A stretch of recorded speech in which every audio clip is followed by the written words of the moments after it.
Good afternoon, viewer. How are we doing today?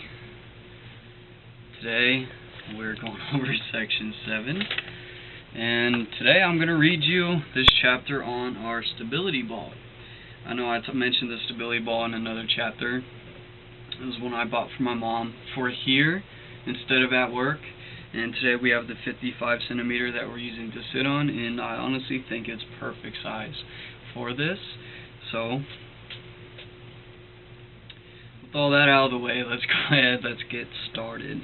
Today is the 28th of August, and it is Sunday, and right now it is 4:08 p.m. And with all that, let's continue. So section 7, and this one is actually entitled, let me find it.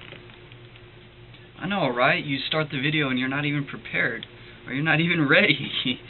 Okay, this one is called light vibrations, and what we remember him saying about light vibrations in the introduction is simply the fact of the hydrogen and nitrogen within the atmosphere being illuminated by this energy. So let's get started. Energy. Energy is a mode of motion, and we are conscious of motion by its effect only. This effect, if transmitted to the brain through the vehicle of the eye, makes itself known as light. If it impinges upon the ear, we know it as sound. Whether this energy shall reach us in the eye or the ear depends upon the length and frequency of the vibrations.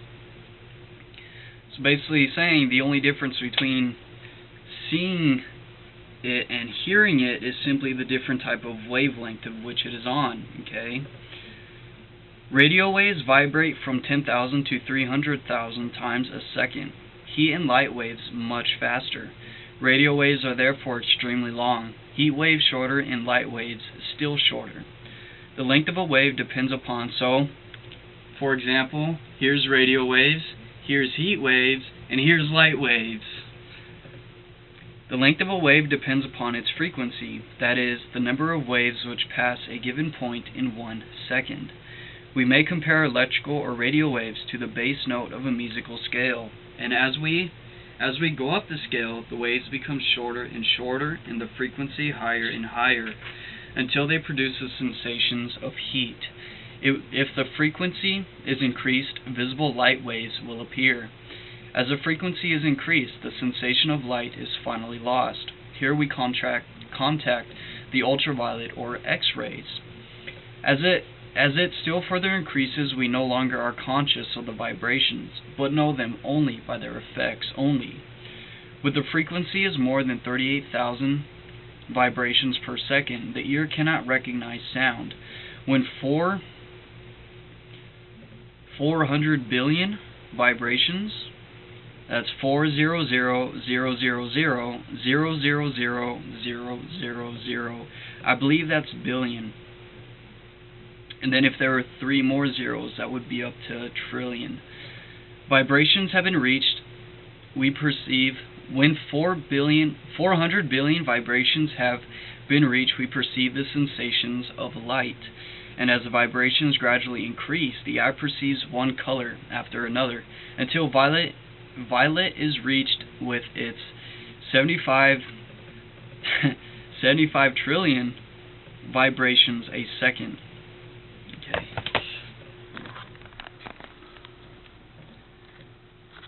That is a big number. So we perceive the vibrations coming from this amount all the way up to this amount. And when it's in this wavelength, we see it as the sensations of light. And anything before 38, or anything before, okay, when the frequency is more than 38,000, then the ear will not recognize the sound. So anything under 38,000, then we'll hear it as sound. So sound, therefore, travels at a slower frequency than light does, which is a basic knowledge everyone knows about, that nothing travels faster than the speed of light, except information. Every phenomenon in nature is what it is, by virtue of the rate of motion or vibration. We speak of the sun as, quote, rising, end quote, and, quote, setting, end quote. Though we know that this is simply an appearance of motion, to our senses the earth is apparently standing still. We speak of a bell as ringing, and yet we know that all that the bell can do is to produce vibrations in the air. When these vibrations come at a rate of 16 a second, they are then frequent enough to set the tympanic membrane in motion, from which the vibrations are transmitted along a nerve to the brain, where it is registered as, quote, sound, end quote. Now remember what we are talking about when it comes to sound, okay? When we, as I'm speaking right now, my throat, my Visuddha chakra, it's creating specific vibrations. It's vibing at that rate of frequency, and it's traveling along this ethereal fluid that he's talking about, known as the ether, in the rate of or in the form of vibration, and they also call it as the law of vibration. And with the law of attraction being in congruence or working with the law of vibrations, whatever it is that we are vibrating out or sending out, we are also attracting back towards us, because those vibrations connect. You know, like let's say if you're thinking about a car, like you're always thinking about this car, and then all of a sudden you're always seeing this car, like you're attracting that car into your life, whether it's just you seeing it or you actually go out and get it. It is possible for the mind to hear vibrations up to the rate of 3,800 a second, or 38,000. When the number increases beyond this all, when the number increases beyond all this all is When the number increases beyond this, all is silence again. So we know that the sound is not in the bell, but in our own mind. We speak and even think of the sun as, quote, giving light, end quote. Yet we know that it is simply giving forth energy, which produces vibrations in the ether at the rate of 400 trillion a second, causing what are termed light waves, so that what is called light is simply a mode of motion, and the only light that there is a sensation produced in the mind by the motion of these waves, because no two people hear the same thing. When the number of vibrations increases, the light changes in color, each change being caused by shorter and more rapid vibrations, so that although we speak of the rose as being red, the grass as being green, or the sky as being blue, we know that these colors exist only in our own minds, and are the sensation experienced by us as a result of a particular rate of vibrations, and how we perceive them. When vibrations are reduced below 400 trillion a second, they no longer affect us as light, but we experience the sensations of heat.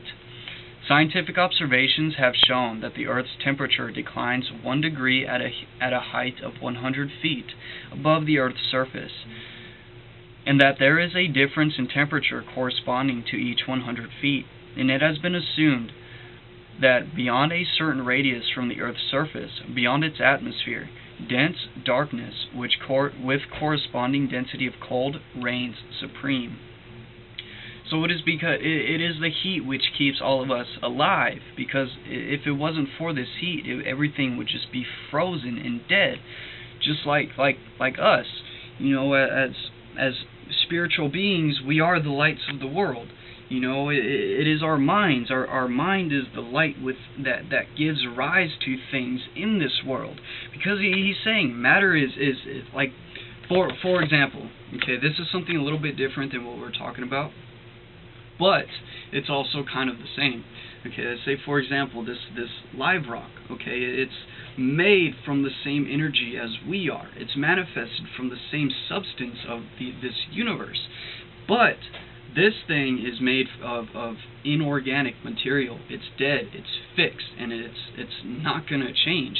As to us, you know, we're made out of organic material, and we continuously go through the process of creation and recreation, and we have the ability, because since we're made of organic life and that we're actually living organisms, we have the ability to put into motion whatever we want to do with this live rock, which is dead, which is nothing but material. And that is the difference between your mind and the ability to actually think and visualize and see things being there that aren't even there yet. Okay, you're able to see it in your mind. This live rock was created out of somebody's mind. So, let's continue. The French aviator Jean, it's either Callizo or Callizo, okay, Callizo, who holds the world's record and attained a height of 40,820 feet, said that the last observation which he could make of his thermometer showed a temperature of 58 degrees below zero. But soon the mercury sunk out of sight below the armature, so that he had no means of knowing how cold it became. Oh wow. So we know the fact that even when the sun is not hitting us directly, it's still pretty warm. It could still be pretty warm at nighttime. Okay, and this is because of the atmosphere. Okay, the Earth's atmosphere is able to maintain a lot of the heat or a lot of the energy that is being obtained from the sun. Remember, we only learned that heat is a manifestation on this planet. And outside of this planet, outside of this atmosphere, because we also learned that cold air sinks and hot air floats. So why is it the fact that when the higher he goes up, the colder it becomes? But it's also saying that he's out of the atmosphere. He's above this plane of where heat or cold is differentiated between each and every different level. But the higher he goes up, the colder it becomes. Why is that? It makes you wonder that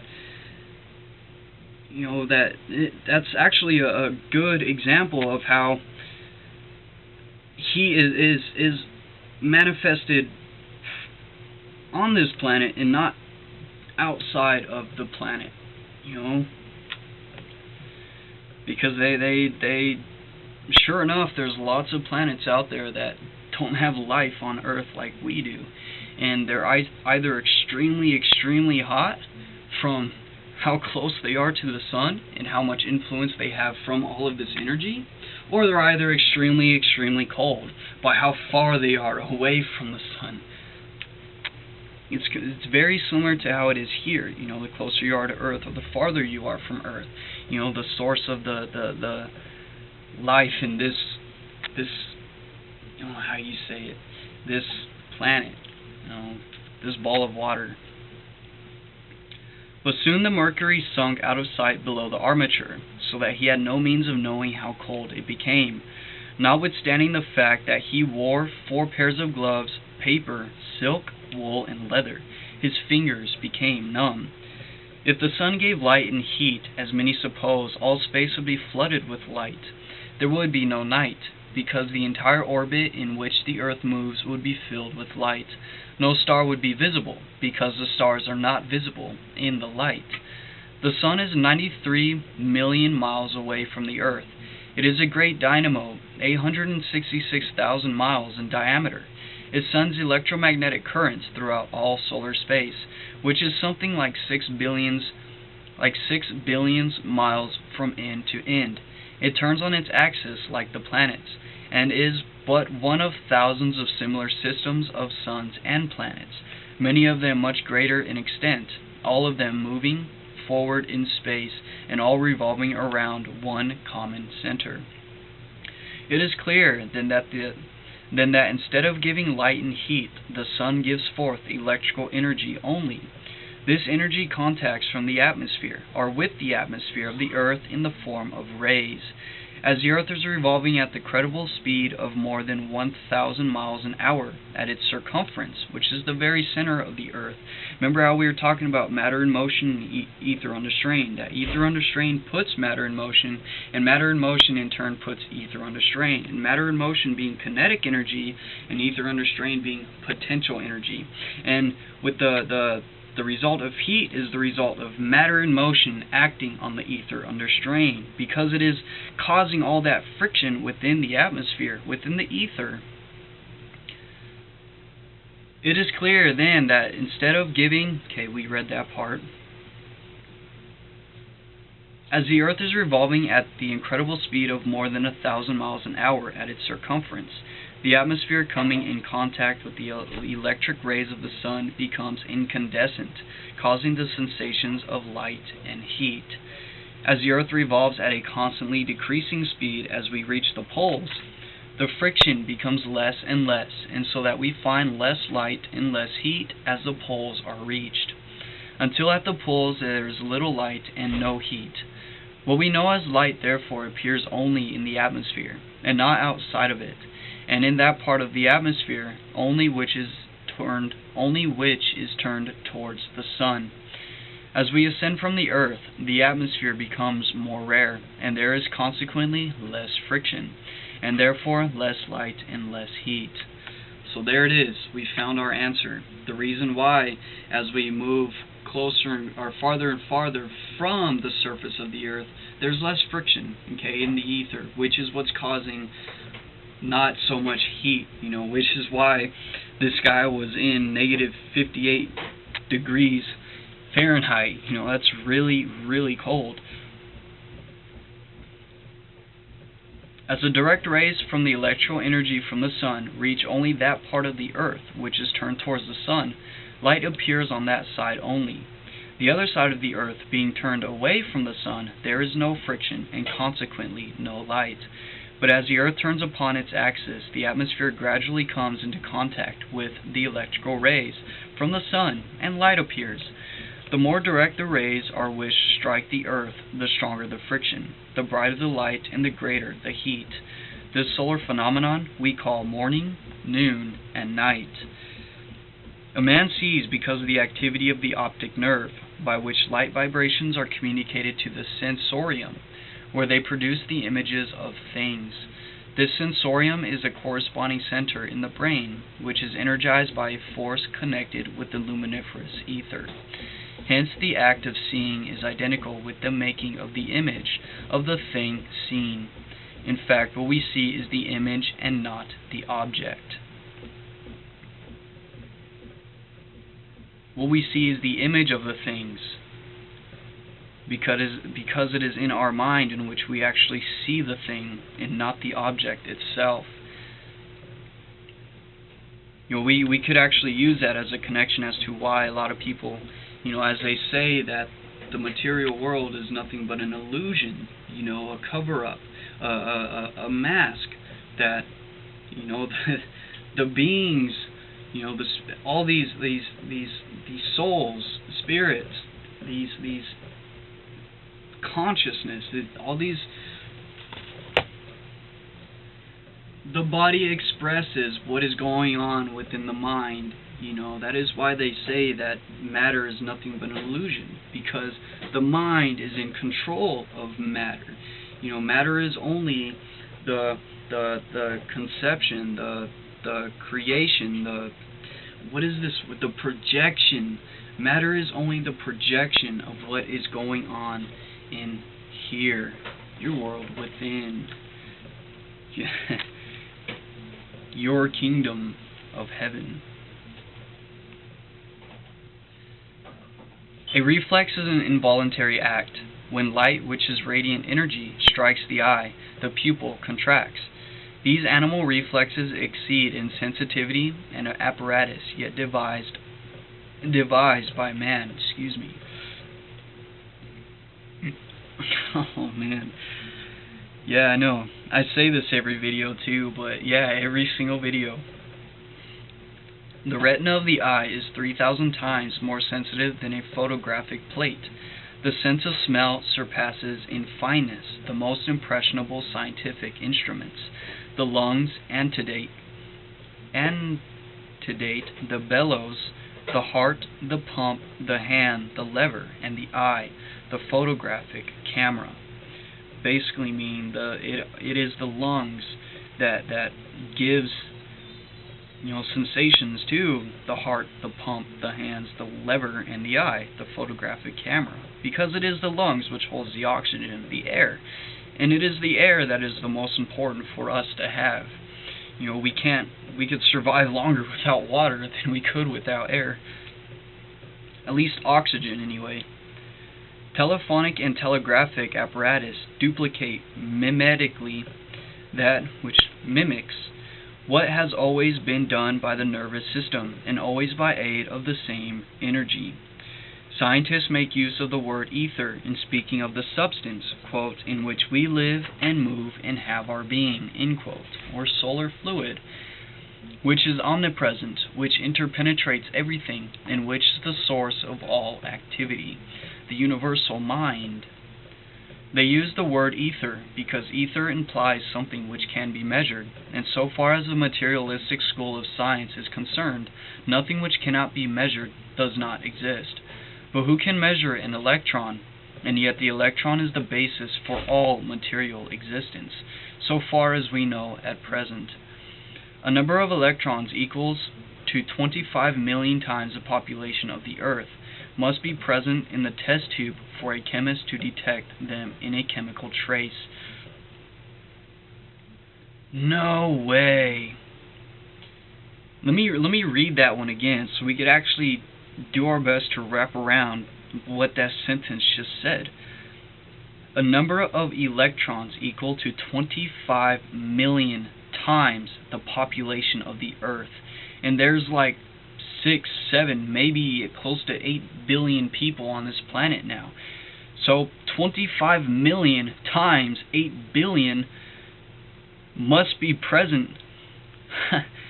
25 million times 8 billion equals the number of electrons that have to be brought together in order to be detected as a chemical trace. You have any idea how small that is? Oh man, that's intense. About 125 septillions of atoms, whatever that number means, septillions of atoms are in a cubic inch of lead. Lead, a pencil. Let's take a pencil, for example, and measure a cubic inch of that lead of the pencil. There is 125 septillion atoms, and atoms are made by electrons. When electrons come together, they make atoms. When atoms come together, they make molecules. When molecules come together, they make cells. And when cells come together, they make man. And 125 septillion atoms are in a cubic inch of lead. Imagine how many electrons must be present in that.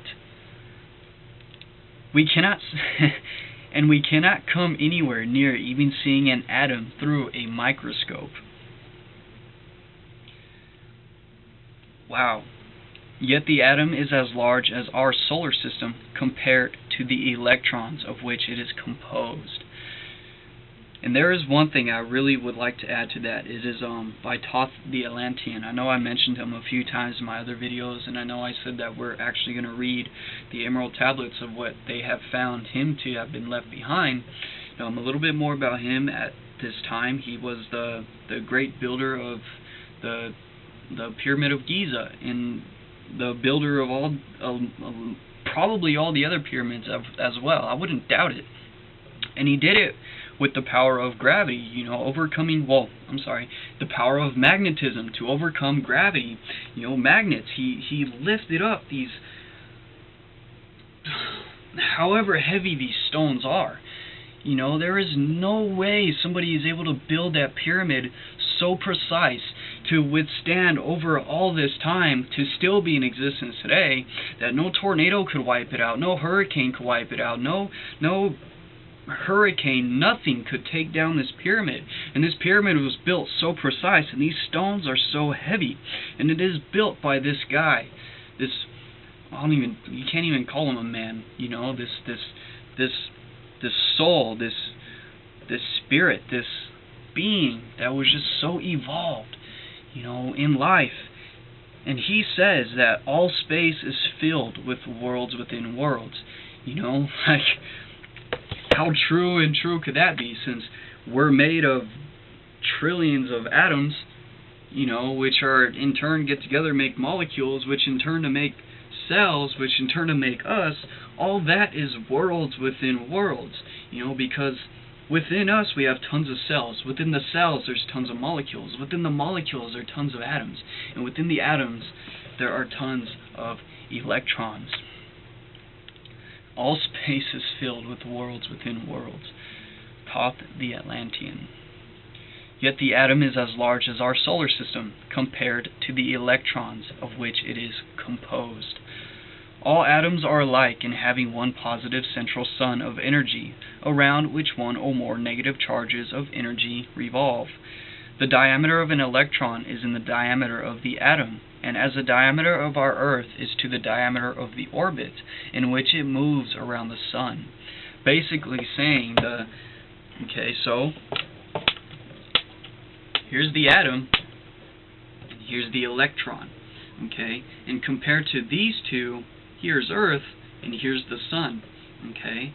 So as the atom, or as the electron is revolving around the atom, so too is the Earth revolving around the sun, okay, with the same diameter, as he is saying. Like the atom could be the sun, and the Earth is the electron, and it's revolving around it in exactly the same way.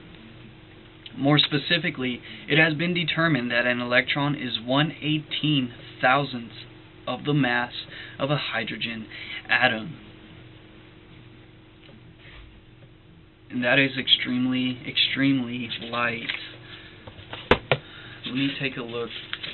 We're going to go ahead, let's go ahead and end this one right here, and let's continue on in the next